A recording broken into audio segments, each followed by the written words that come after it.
নমস্কাৰ শ্ৰদ্ধাৰ ছাৰ বাইদেউসকল আপোনালোক সকলোকে মই মোৰ ইউটিউব চেনেল নলিনীকান্ত ডেকালৈ স্বাগতম জনাইছোঁ। ছাৰ বাইদেউসকল ইতিমধ্যে আমি জনাইছোঁ বা আপোনালোকে গম পাইছে প্ৰাথমিক বিদ্যালয়ত নতুনকৈ প্ৰধান শিক্ষকৰ নিযুক্তি প্ৰদান কৰা হ'ব। এই বিষয়টো বহুদিনৰ পৰা প্ৰাথমিক শিক্ষক সন্মিলনীয়ে দাবী উত্থাপন কৰি আহিছিলে আৰু এতিয়া এইটো সমাধানৰ পথত আগবাঢ়িছে। কিন্তু কথা হ'ল প্ৰাথমিক শিক্ষকৰ কোনবিলাক শিক্ষকক প্ৰধান শিক্ষকৰ বাবে বাছনি কৰা হ'ব বা কেনেকুৱা ধৰণে বাছনি কৰা হ'ব ডিটেইল SOP প্ৰকাশ পাইছে ষ্টেণ্ডাৰ্ড অপাৰেটিং প্ৰচিডিউৰ। আজিৰ ভিডিঅ'টোৰ জৰিয়তে সেইখিনি কথা আপোনালোকক জনাবৰ কাৰণে চেষ্টা কৰিম। ছাৰ বাইদেউসকল আপোনালোকে যদি আমাৰ ভিডিঅ'সমূহ নিয়মিতভাৱে পাই থাকিব বিচাৰে ভিডিঅ'ৰ ডেছক্ৰিপশ্যনতে লিংক আছে, সেই লিংকত ক্লিক কৰি গ্ৰুপত জইন হৈ ল'লে আমাৰ সকলো ধৰণৰ ভিডিঅ'ৰ খবৰ বা অফিচিয়েল নটিফিকেশ্যনসমূহ পোনপটীয়াভাৱে পাবলৈ সক্ষম হ'ব। গতিকে তাত গৈ আপোনালোকক জইন হৈ ল'বৰ কাৰণে অনুৰোধ জনালোঁ। ছাৰ বাইদেউসকল এইখন হৈছে standard operating procedure SOP for upgrading senior most assistant teacher to head teacher in lower primary school. Lower primary স্কুলবিলাকত বা LP স্কুলবিলাকত যিসকল ছিনিয়ৰ মোষ্ট টিচাৰ আছে তেওঁক প্ৰধান শিক্ষকলৈকে আপগ্ৰেড কৰা হ'ব, অৰ্থাৎ পষ্টটো আপগ্ৰেড কৰা হ'ব। গতিকে ইয়াক লৈ এইখন SOP প্ৰকাশ পাইছে আৰু ইয়াৰ কাৰণে কোনে কেনেকুৱা ধৰণে প্ৰচেছ আৰম্ভ কৰিব লাগিব আপোনালোকে জানিবৰ কাৰণে চেষ্টা কৰক। ছাৰ বাইদেউসকল ইয়াতে এটা কথা উল্লেখ কৰা হৈছে, director of elementary education Assam is in the process of upgrading senior most assistant teacher to the position of head teacher in lower primary school. District Elementary Education Officer have submitted relevant teacher details for their respective district. Based on this submission, the Director of Elementary Education Assam has initiated the upgradation process. কি কৰিব লাগিব, District Elementary Education Officer এখন list submit কৰিব আৰু সেই লিষ্টখনৰ ওপৰত ভিত্তি কৰি Director of Elementary Education এই প্ৰচেছটো আগবঢ়াব। এতিয়া লিষ্টখন ডিষ্ট্ৰিক্ট এলিমেণ্টাৰী এডুকেশ্যন অফিচাৰে কেনেকুৱা ধৰণে ছাবমিট কৰিব এইটো আপোনালোকে চাবৰ কাৰণে চেষ্টা কৰক। ইয়াতে দিয়া হৈছে however during verification certain complications have arisen that require clear guideline for smooth implementation. The standard operating procedure has been developed to resolve this issue and streamline the process. এতিয়া চাওক বিভিন্ন ধৰণৰ সমস্যাৰ সৃষ্টি হ'ব পাৰে, এই সমস্যাবিলাক যাতে সমাধান কৰিব পৰা যায় বা কোনজন টিচাৰক এই ছিনিয়ৰ মোষ্ট বুলি ধৰা হ'ব, কোনজনক হেডমাষ্টাৰ পোষ্টৰ কাৰণে আপগ্ৰেডেশ্যন কৰিব লাগে বুলি লিষ্ট পঠাব, তাৰ কাৰণে ডিটেইল গাইডলাইন দিয়া হৈছে। এইটো আপোনালোকক দেখুৱাই দিবৰ কাৰণে চেষ্টা কৰিম। এতিয়া চাওক SOP গাইডলাইন প্ৰথমতে হৈছে ছিনিয়ৰিটি কেলকুলেশ্যন। ছিনিয়ৰিটি কেনেকুৱা ধৰণে কেলকুলেশ্যন কৰা হ'ব। ফাৰ্ষ্ট কথা হ'ল মই ছিনিয়ৰ হ'ম নে আন চাৰজন ছিনিয়ৰ হ'ব সেইটো চাওক আপোনালোকে। The school wise seniority of teacher will be consider for upgradation to the post of head teacher. এতিয়া যিজন আটাইতকৈ ছিনিয়ৰ টিচাৰ তেওঁকে কি কৰা হ'ব, আপগ্ৰেডেশ্যন কৰা হ'ব। কি কোৱা হৈছে স্কুল ৱাইজ ছিনিয়ৰিটি, ইয়াতে ডিষ্ট্ৰিক্ট ৱাইজ ছিনিয়ৰিটিৰ কথা কোৱা নাই, যিহেতু প্ৰতিখন বিদ্যালয়তে প্ৰধান শিক্ষকৰ আপগ্ৰেড কৰা হ'ব বা এছিষ্টেণ্ট টিচাৰবিলাক প্ৰধান শিক্ষকলৈকে আপগ্ৰেড কৰা হ'ব। ইয়াতে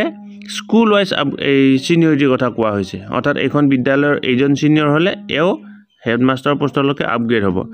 2 number appointment date for SRD teacher. SRD teacher মানে হৈছে teacher required under special recruitment drive. ইতিমধ্যে আমি জানো SSA টিচাৰসকলক স্পেচিয়েল ৰিক্ৰুইটমেণ্ট ড্ৰাইভৰ জৰিয়তে তেওঁলোকক কি কৰা হৈছিল, সহকাৰী শিক্ষক কৰা হৈছিল। কি কৰা হৈছে, teacher required under special recruitment drive SRD will have their seniority counted from the date of their new appointment under the jurisdiction of the Director of Elementary Education. অৰ্থাৎ যিসকল স্পেচিয়েল ৰিক্ৰুইটমেণ্ট ড্ৰাইভৰ জৰিয়তে এপইণ্টমেণ্ট পালে তেওঁলোকৰ ছিনিয়ৰিটিটো কেতিয়া ধৰা হ'ব, যেতিয়া তেওঁলোকে নতুন পোষ্টত জইন কৰিলে।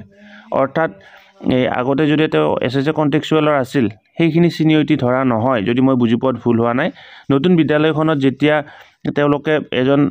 ডাইৰেক্টৰ অফ এলিমেণ্টাৰী এডুকেশ্যনৰ অধীনত যোগদান কৰিলে, আগতে যিহেতু তেওঁলোকে SSA অধীনত আছিল, এই ডাইৰেক্টৰ অফ এলিমেণ্টাৰী এডুকেশ্যন অধীনত যেতিয়া তেওঁ যোগদান কৰিলে তেতিয়াৰ পৰাই তেওঁৰ ছিনিয়ৰিটি ধৰা হ'ব। 3 নম্বৰটো কি কোৱা হৈছে চাওক, exclusion of contractual service.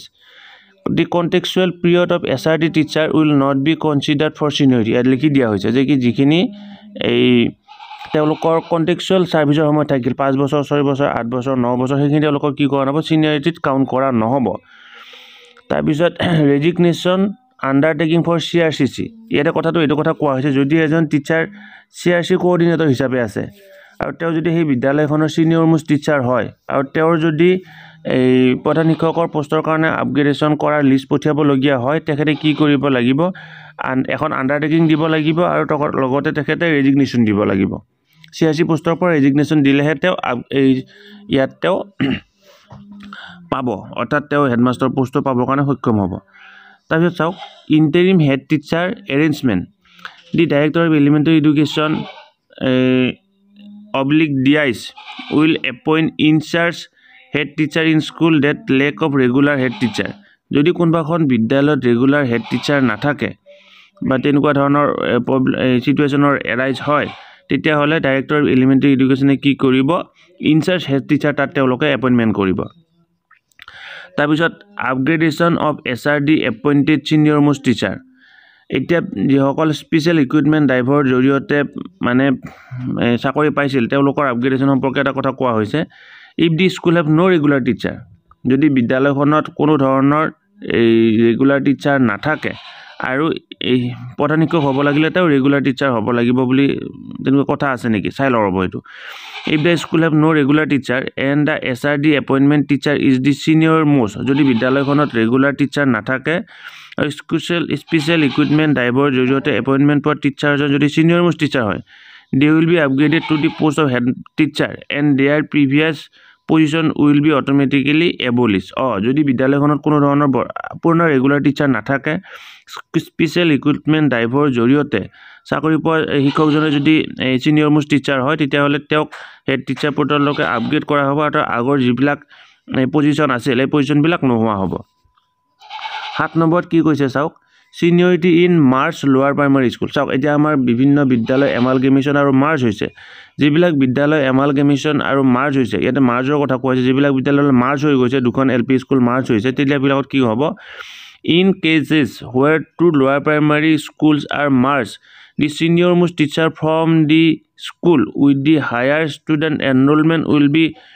proposed for upgradation এতিয়া চাওক যদি দুখন বিদ্যালয় লগ হৈছে লগ হোৱাৰ পিছত এটা সিনিয়ৰ কোনজন হ'ব যিখন বিদ্যালয়ৰ ষ্টুডেণ্ট বেছি আছিল সেইখন বিদ্যালয়ৰ সিনিয়ৰ টিচাৰজনে এই সিনিয়ৰ মোষ্ট টিচাৰ হ'ব 2 number the seniority of teacher from the school wise lower enrollment will only be considered for the transfer of or rationalization purpose তেওঁক মানে হেডমাষ্টাৰৰ কাৰণে সিনিয়ৰ হ'ব যিখন স্কুলৰ এনৰোলমেণ্ট বেছি কিন্তু ট্ৰান্সফাৰৰ ক্ষেত্ৰত সিনিয়ৰ হ'ব যেটো তেওঁলোকে চাকৰি জইন কৰা ডেট মতে ট্ৰান্সফাৰৰ ক্ষেত্ৰত হেতু হ'ব গতিকে এটো ক্লিয়াৰলি কোৱা হৈছে যদি দুখন স্কুল এখনত 50 জন এখনত 20 জন 50 জনৰ টিচাৰজন যদি এই 20 জনৰ টিচাৰজনত কৈ পিছতো এপইন্টমেন্ট পোৱা হয় কিন্তু 50 জনৰ টিচাৰজনে সিনিয়ৰ মোষ্ট হ'ব তাৰ পিছত tie breaking criteria for seniority if multiple teacher have same date of joining যদি দেখা পোৱা গ'ল যে বিদ্যালয়খনত তিনিজন টিচাৰ একে দিনাৰ জয়নিং হৈছে একে সমান সিনিয়ৰিটি তেতিয়াহ'লে কি কৰা হ'ব যাৰ বয়স বেছি তেওঁকে সিনিয়ৰ হিচাপে গণ্য কৰা হ'ব teacher not eligible for upgradation কোনবিলাক টিচাৰ আপগ্ৰেডেশ্যনৰ কাৰণে এলিজিবল নহ'ব accommodation oblique provincialized tutor will not be considered for the head teacher position যিসকল টিউটৰ আছে টিউটৰ সকলক হেড টিচাৰৰ কাৰণে কি কৰা নহ'ব এই আপগ্ৰেডেশ্যন কৰাৰ কাৰণে তেওঁলোক যোগ্য বিবেচিত নহ'ব তাৰ পিছত চাওক declining the head teacher position যদি কোনোবাই প্ৰধান শিক্ষকৰ পদ ল'ব কাৰণে অমান্তি হয় if the senior most teacher decline the position of head teacher the next eligible teacher will be considered subject to submission of a no objection certificate NOC to the appropriate authority জৰা হল দুজন teacher আছে কিন্তু সিনিয়ৰজনে প্ৰধান শিক্ষকৰ পদ ল'ব কাৰণে অমান্তি হৈছে তেতিয়াহ'লে তেখেতৰ তলৰজনক দিয়া হ'ব প্ৰধান শিক্ষক পদ কিন্তু এই ক্ষেত্ৰত এখন NOC দিয়াৰ প্ৰয়োজন হ'ব Seniority calculation for provincialized teacher. The service of provincialized teacher will be count from the date of provincialized of their service. এতিয়া চাওক seniority date টো কেতিয়া পৰা কাউন্ট কৰা হ'ব ধৰা হল বিদ্যালয়খন প্ৰতিষ্ঠা কৰা হৈছিল 1975 চনত ৰেগুলাৰ হৈছে বিদ্যালয়খন provincialized হৈছে 2000 চনত গতিকে 2000 চনৰ পৰাহে তেওঁ seniority টো কাউন্ট কৰা হ'ব responsibility division in March a amalgamated school in case of where two schools have merged or amalgamated the senior head teacher will merge financial matter যেতিয়া এই দুখন বিদ্যালয় মাৰ্জ বা এমালগেমেশ্যনৰ কথা আহিছে বা তেনেকুৱা ধৰণৰ চিটুৱেশ্যনৰ ৰাইজ হ'লে কি হ'ব senior head teacher will manage financial